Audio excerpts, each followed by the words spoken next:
Good evening, good morning, good afternoon, wherever you are. Welcome to In Conversation.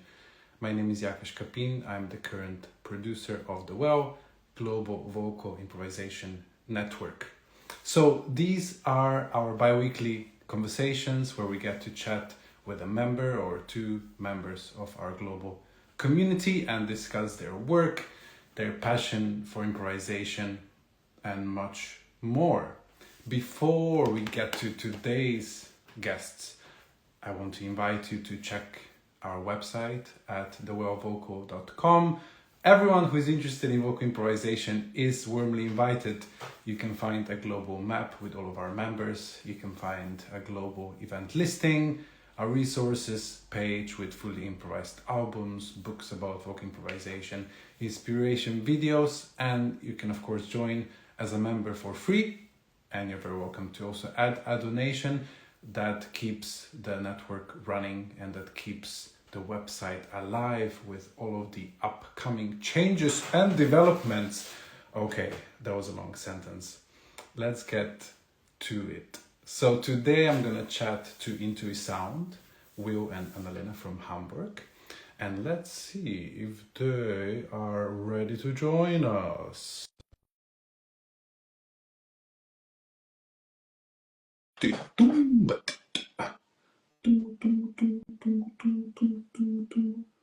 Buffering.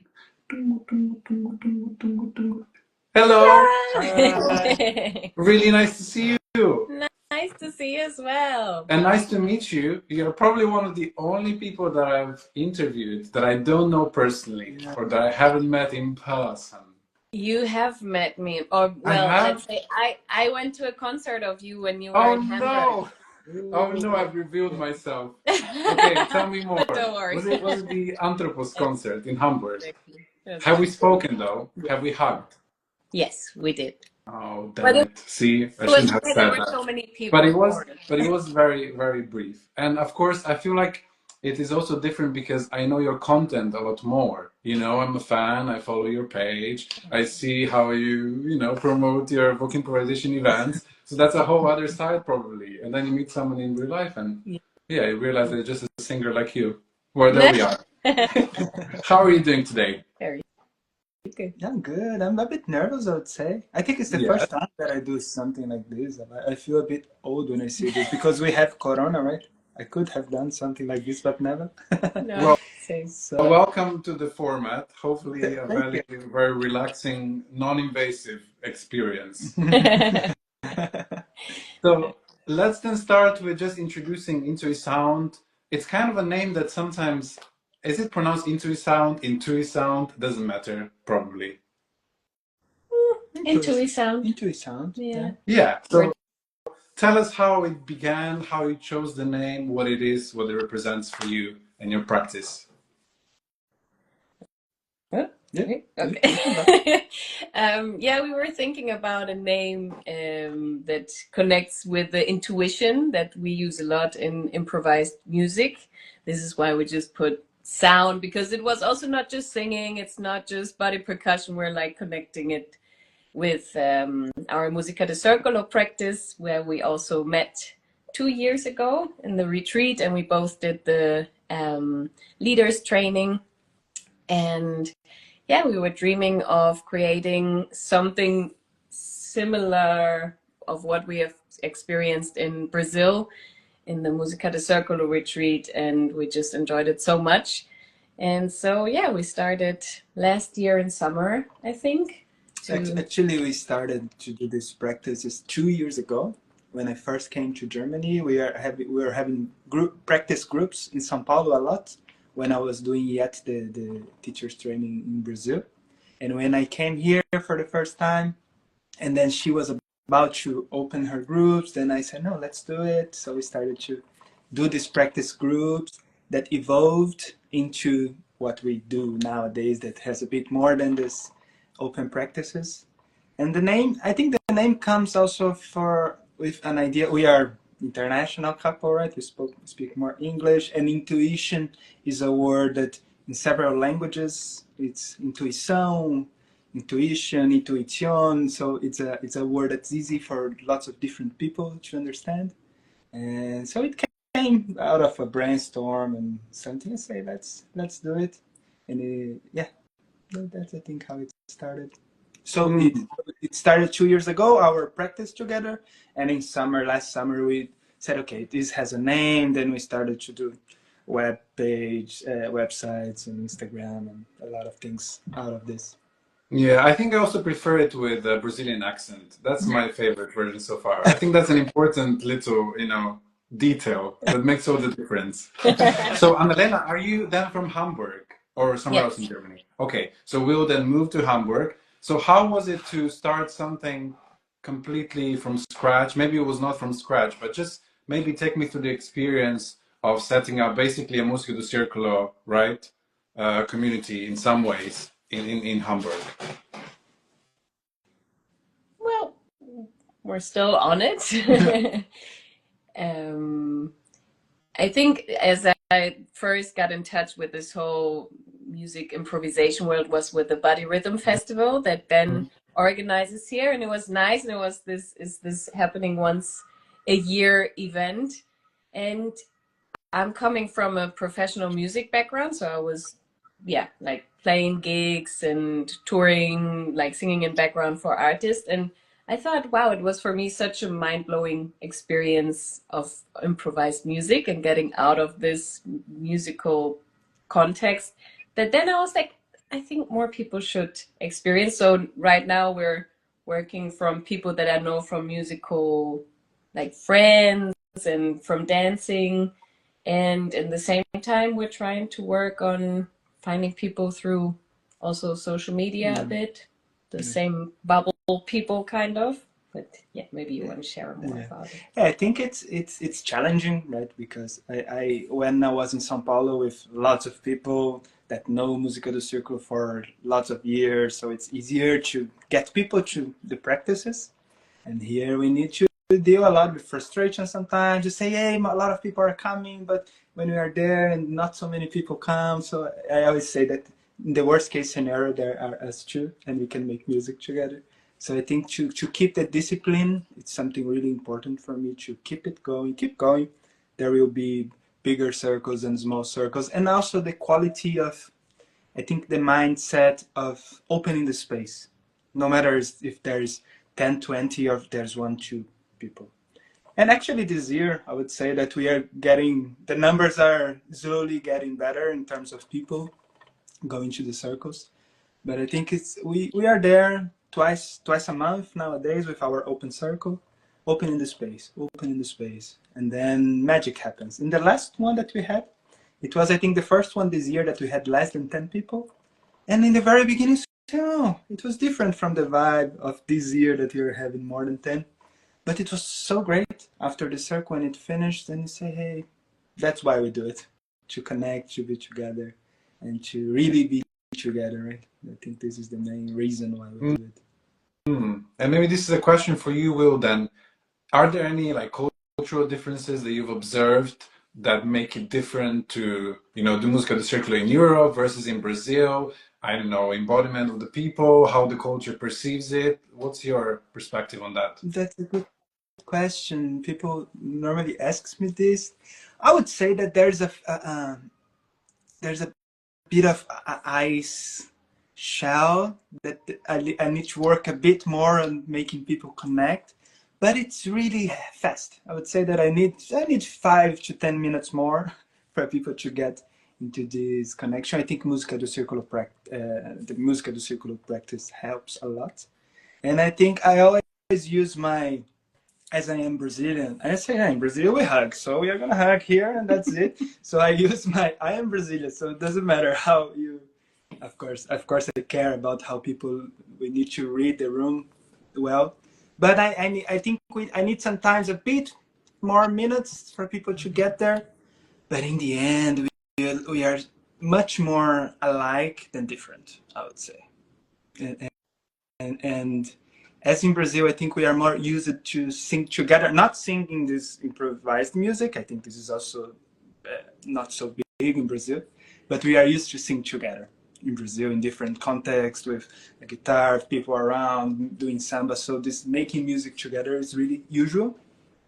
And here I don't think that's so much. People don't make music together that much. So I think it's super special because of that. We get these people to have this experience of singing together. And for some people sometimes it's wow, I experienced something like this in my life.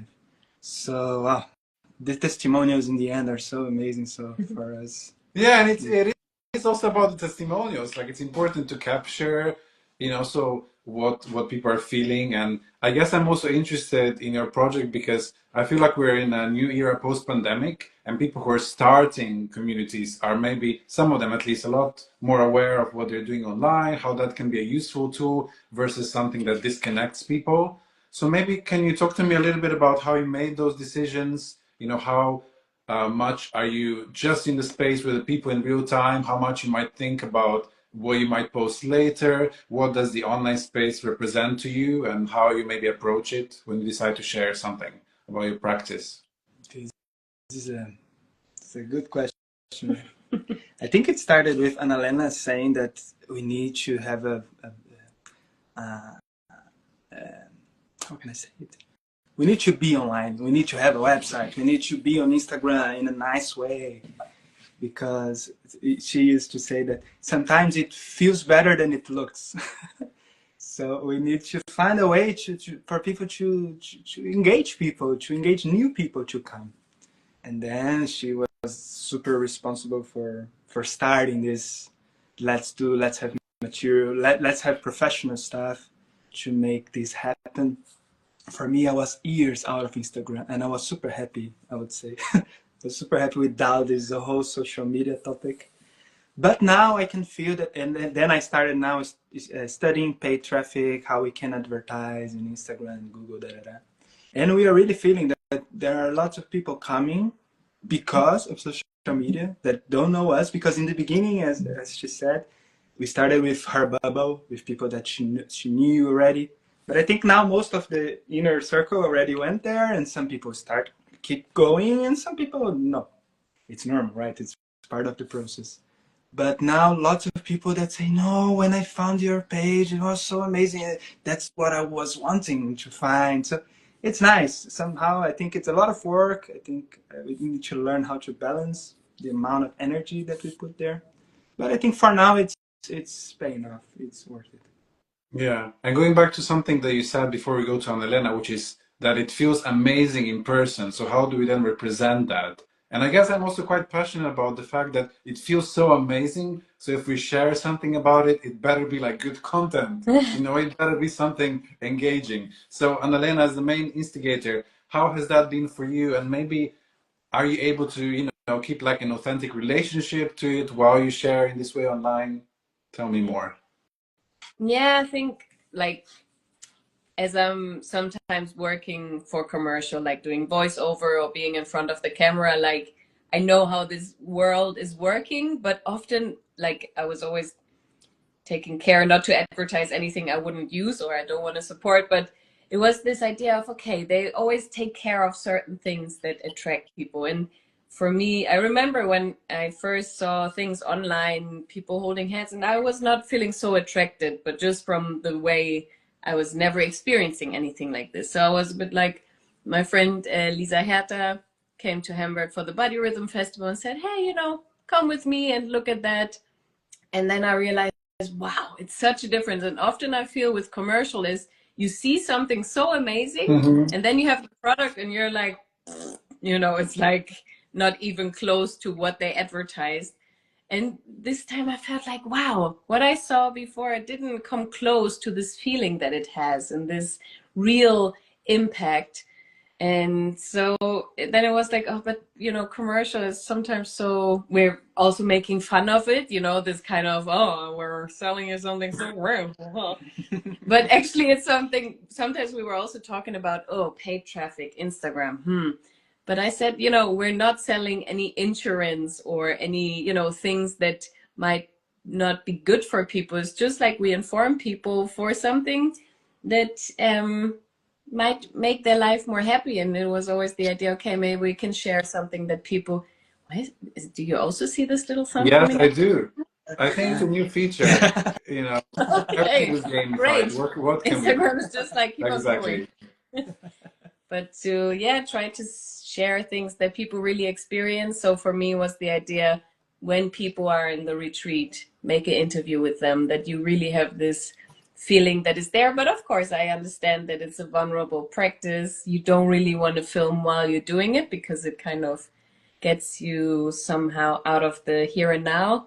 But to at least try to use moments afterwards that people, or even I'm still thinking of doing a before and after, how people feel, like we do with the check-in, Mhm. before and after, because it really has such a strong impact. And for me, yeah, it was this trial of making it also visible online, because I think often people are like, okay, if my phone says it, then it must be true. And then they try to, new things in real life. And yeah, so that was kind of the thought of it. Yeah, it's great. I'm normally resistant to film while. I'm normally super resistant to it. And what we try to do is to find creative ways to talk about it and to do it without necessarily filming the practice itself. But it's a balance that we are discovering. Yeah, and from your experience so far, do you have any tips for others who are wanting to do this in an authentic way? Maybe tips around, how to plan the content or how to plan the documentation, or what were the things that you've learned that you would say to someone else, okay, this is what really helped me?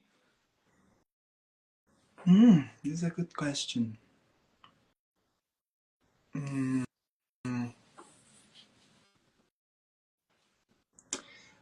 I would say it's really helpful that we're doing this together, because then we can really support each other, and it's just so funny. So it's easier to create some things together. So this is nice. If you have the possibility to invest in nice material, because the first material that we had, we did a retreat last year and we invited a friend to do, so we invested money on it, and it can be really helpful to have nice and really more professional stuff.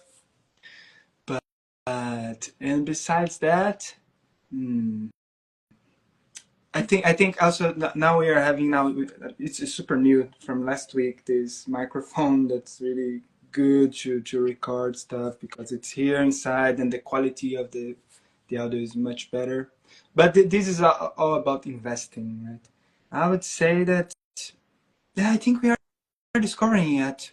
Yeah, for me, what I always thought is a bit to find your own, like, CI, like this corporate identity, and maybe that you develop of what is it, like if I was a color, that you're kind of, I think, because we're, especially when we think about social media, it's very visual, but to maybe have a little concept of like, oh, I always want to write in this font or with this color, and maybe we will take photos in a place that represents the energy that we're trying to have. And it doesn't, like, it's good if you have professional photos or videos,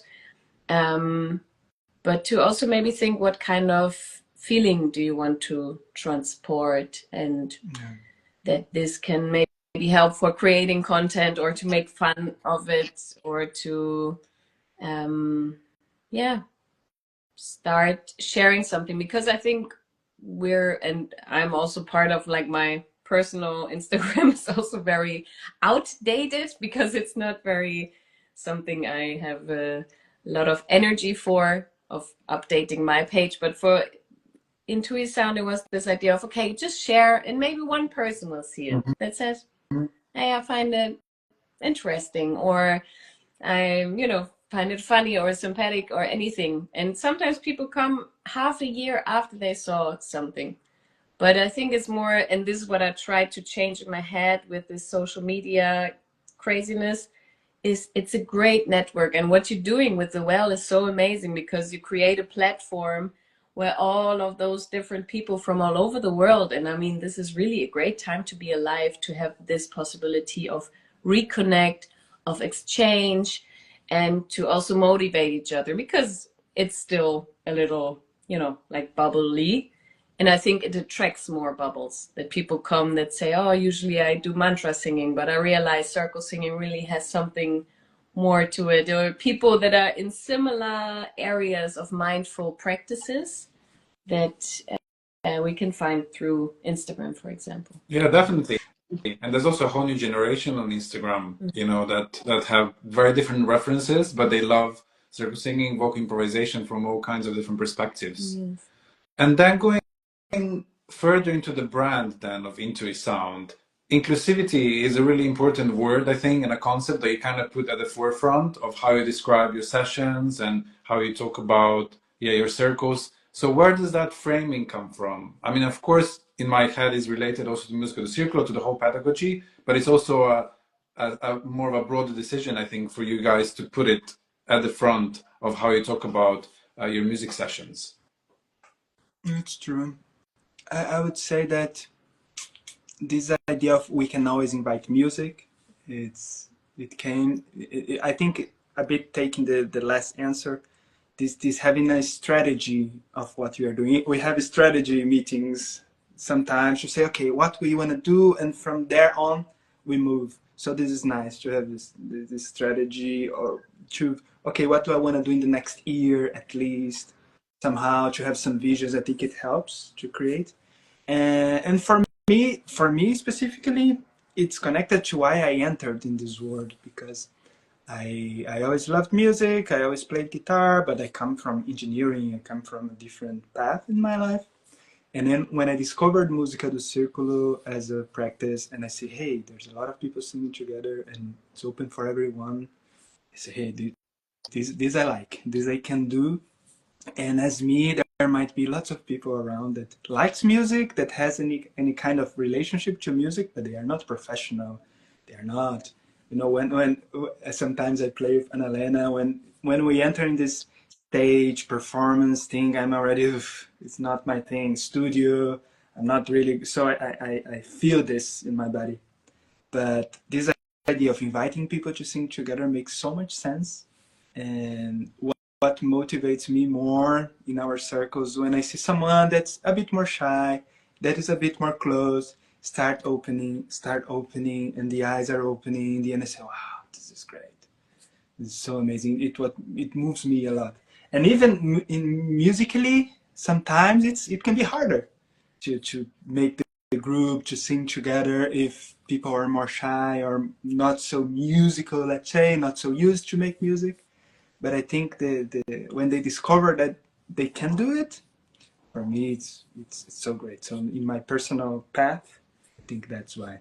But maybe you have a different perspective. No, I think it was, a lot about, also what I love about it is there is no genre.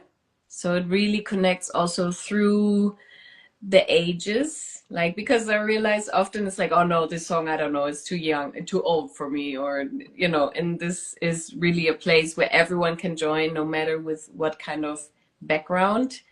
And it's so nice because you can really feel how music makes you connect on a different level that you cannot, get through this normal conversations that you're having. It is an immediate connection on a level that I love and that people really start to trust. And I think especially nowadays, where there's a lot going on in the world and you ask yourself, my God, who am I surrounded with, or what energies are happening?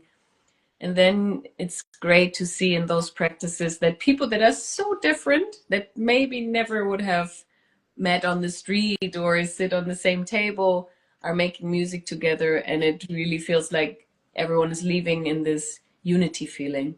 And that is really nice to say the door is open for everybody who's willing to, try out something new, to connect. And that's a very, nice feeling. And thinking now, while you were talking, I was thinking, even for us as a brand, let's say, it's good because I think it opens more doors also. I was facilitating a New Year's Eve retreat this year in a space that was not a music retreat. It was a New Year's Eve retreat, and I was bringing music to people that they were not there to sing. So the approach is different than if you are in a Circle Enchanté or Body Music Festival. So it's Body Rhythm Festival. So I love it, and the impact of in people, in these people that are not there to sing, and when they do it, it's so amazing. And I think it's also helpful for us because we do our open circles, but we also do workshops. We invite people to do different stuff. This is a new trial. We started now with Lari Finocchiaro teaching us salatos, but salatos for everyone, for beginner or for people that are they are more experienced. So the idea of these workshops is to present something new to people, but in this idea of everyone can join and you can try. It's the beginner steps. So this is also great. Our retreat also has this idea that everyone is welcome. So it really connects with why we do it. Mm. And going back to this idea that there might be people in the circle who come from, I don't know, diverse political perspectives, cultural backgrounds. If someone doesn't know this practice and listens to this interview, how would you describe the practical ways in which you make the session inclusive? So what I mean is that how would you describe what actually happens? So we have this group of people with various, musical, technical abilities, musicality, different cultural backgrounds, different kind of references when it comes to music. So what is actually happening in the process that you could talk about that makes it inclusive? I'm going very deep, but I just want to see what happens. We were doing circle singing at the birthday of a friend of mine, and she didn't tell anyone. And there was one girl who said it very nicely, and I was a bit like, okay, because singing is vulnerable, right? And usually it's just one person going on stage. And she said, usually singing feels a bit like undressing yourself. And it's scary to go on stage. Only if you're a top model, you can be like, hey, look at my body, I'm like so sexy. But she said, as everyone was, like getting vulnerable, like becoming vulnerable or like singing together, she said it was not so weird anymore. It was like you being in a sauna, for example. Like there are many people that kind of, it's maybe a weird No, I think it's comparison. pretty adequate. I think it works really well as an analogy. Sauna, yeah, I think it's related. Because you really meet in a place that you usually barely show anyone or share with anyone, only if you're a professional, blah blah blah blah. But this place where everyone is just like, okay, I'm just going to share a bit of myself, and some people show a bit more and some people less. But I think this is what makes everyone feel connect, like, okay, we've been through that together, we went into the unknown and we did something out of it. And for me, it often feels also like a metaphor of life. We improvise every day, like everything is improvisation. And in that moment, people believe in this can be actually fun, although we don't know what's going to happen. Yeah. Adding to that, I would say that the practice itself, the idea of not speaking too much helps, because if we are talking too much, then we can start entering in our examples that we give. It can already go to a specific perspective, even if I think that most of people that would join this kind of practice has a point of view, a way of seeing the world that's a bit more open, a bit more inclusive in general. And I think not speaking much, I think it's good. Going through simple stuff, like doing the simple and see how the group is reacting instead of going already to hard stuff, musically speaking.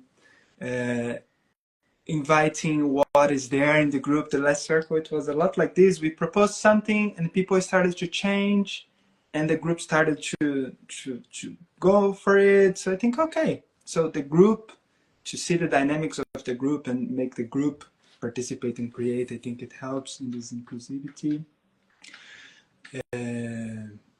But yeah, it's a new, it's new. Yeah, I think we never had. I think we never had this like really challenging situation that. Well, actually, we had once this month with someone that was there, but it was she felt really nervous of being there. It was clear that she was nervous, and I think it is a good example. She was nervous. She was talking. We don't talk much, so she was talking, and she was laughing. She was the energy was it was hard to keep because she was. It was hard even for the group, but until the very end. And sometimes she was going out and in, and this is an invitation that we do also, that you can always go out, you can always go in, you can always adapt. I think part of the musical circular process helps to do it also. But until the very end, we did the whole process with her, and we just closed the final clap with her.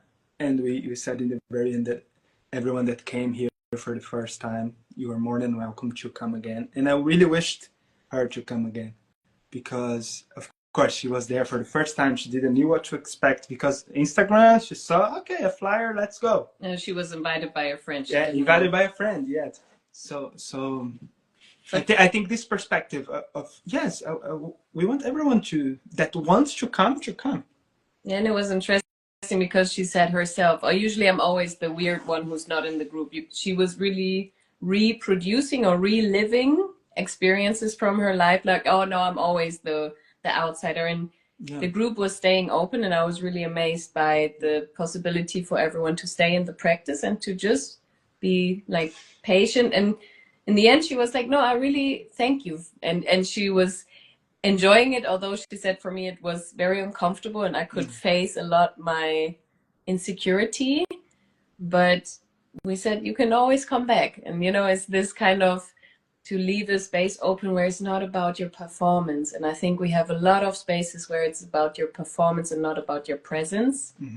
And this was a very interesting experience, and also to have this amount of time of attention from each other in this nowadays life where it's always like, oh yeah, what are you, yeah, blah blah blah, and 1.5 hours you're paying attention, people looking into each other's eyes with a high 10. It's a moment where every time you're like, boom, there's a connection, because we don't have it so much in our nowadays life anymore. And in these moments, the story yet, I think it's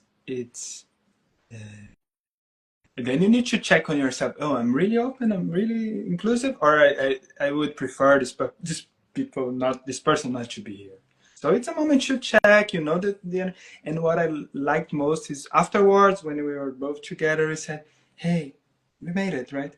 It was not that, this person was there. Say, hey, it was hard, we are tired, but and even in the sharing moment, I said it was a bit chaotic today, but yeah, we are here.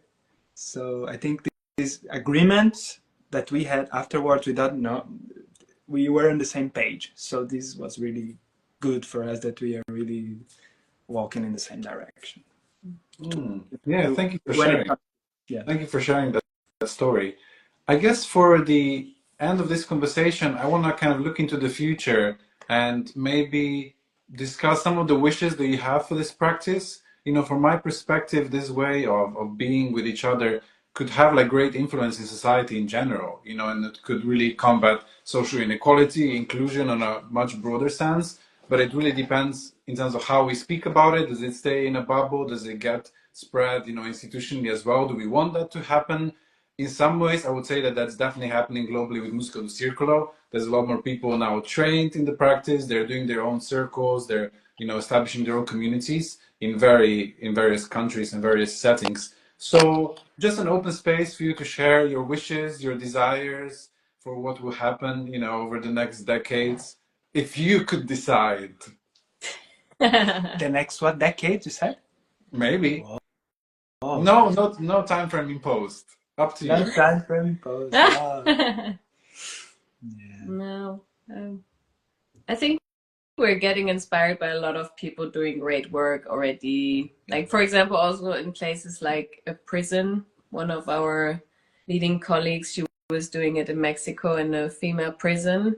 And what she shared from that experience was really amazing. I think, as you say, it really helps for many people, like to use it maybe as a music therapeutical thing, but also to use it as a cultural exchange thing, that you meet people from, I love to meet people from all over the world, and you make music from the first minute to maybe visit more cultures with it. But what do you think? I when I was doing this course in Música do Círculo, and now I would think in Música do Círculo in general, because we have now, I think, 100 facilitators are already graduated or on the way, so there's a lot of people already doing it. So I would like to have this kind of thing that people are singing in the park and people are saying, ah, they are doing Música do Círculo, or they are doing vocal improvisation. Ah, it's something that you know about, you know? This kind of thing that it's so immersed in the culture that people understand what it is. I think this is the case. This idea of people knowing what it is. And we always talk about possibility. We did work with a choir last week, and to do even when people there's the Hamburg Welcome Center here, the people that come from different countries to go to these places and say, hey, this is a way for you to integrate. So we have different ideas to go to different places, even in celebration, people celebrating birthdays with it. Or a bachelorette party. We already did it. So yeah, this is a way of being together and because I love meditation. This is a practice that I do myself, but it's a individual practice, right? So to sing together, be present together, this is something so amazing. So I would love to see it, people knowing about it a lot. Then with Música do Círculo and co-improvisation and whatever, I think we are all sister, brothers, twins, talking about the same stuff in the end. And a big community. I think this not needing to be, when we did Intuisound in the beginning, it was also not to be connected to us, Will and Annalena, because then Intuisound can be something bigger than us. We can invite more people to do it. So to have a platform where we can do things together with different people. So this community, Shampoo Tours is, and what's happening in France is so inspiring also for us. So I think I would love to. It's not so clear for me, But more, yeah, and more. yeah, more of it. For me, it's super clear that I would love to see lots of people doing it and discovering themselves through music and through real connection one with each other. Yes. Yeah, and just the normalizing of it that it's a human thing to do, and it doesn't have to be, about proficiency or anything else. It's just what humans have always done, Yeah. and we actually need it, the way we're built. We need that every day. Thank you so much for joining me in this chat. I hope to meet both of you because I definitely haven't met Will in person. Okay, so that's clear. That much is clear. I will be at the Hamburg Bodybuilding Festival. Yeah. Hopefully you'll be there too. So Nice. see you in Hamburg in June. Thank you for all of your work, and I invite everyone to check Intuisound, your website, your Instagram page. And you are probably the kind of people that people can just message and ask, for suggestions. What kind of mic did you buy? How did you approach this? How did you approach making content on Instagram? I think it's also an invitation for people just to connect with you and chat on the platform and also in real life. Yes, thank you so much for the invitation. It was a real honor. It was like, oh my God, we are fans of people that come here. Exactly. So it's really great that you invited us. It's really a big honor. And thank you so much for creating this platform and working on it. And it's really, yes, a pleasure. Yes, the pleasure was all mine and all the people that are, currently involved, and it really feels like a web of strong connections that keeps on growing. So see you in person soon. Enjoy your circles. Thank you. And all the best till then. Thank you. Bye. Bye bye.